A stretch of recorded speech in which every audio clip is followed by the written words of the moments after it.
Assalamu alaikum wa rahmatullahi ta'ala wa barakatuh. Misilmini do Modibbé Douniya fo.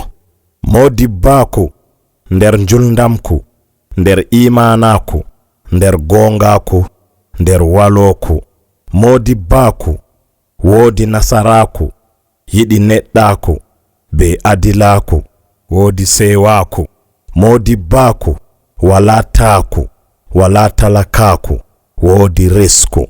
Modibbaku wala geddalku, yidi ndottaku, yidi nderkaku, wala nafikaku.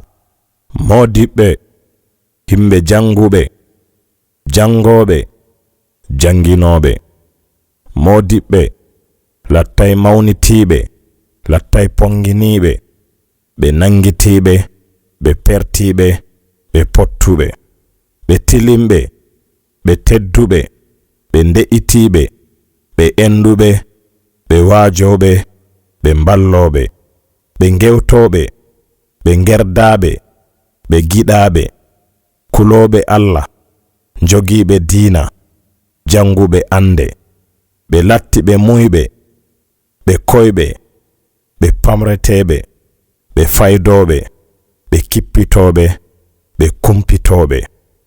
Ngam be nanobe, be nanabe, be njabobe, na be njambobe, be pamnobe, na be pewobe, be ceynobe, na be cunobe, be ndewobe, na be yeddobe, be wo'inobe, na be wonnobe.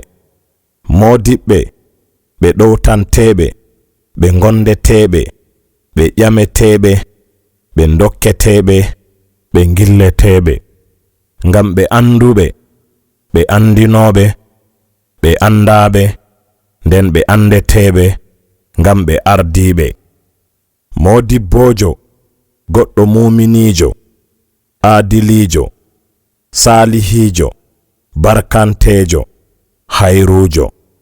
Be ngodi faamu, tommu, ilmu, njamu e laamu.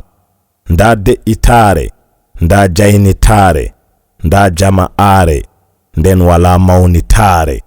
Allah ɓesdu ɓamtugoɓe, ɓesdu famnugoɓe, ɓesdu barka maɓɓe, ɓesdu hayru maɓɓe, hokkuɓe dunya e lahira. Min gettiyon onon Modibbé en fuu.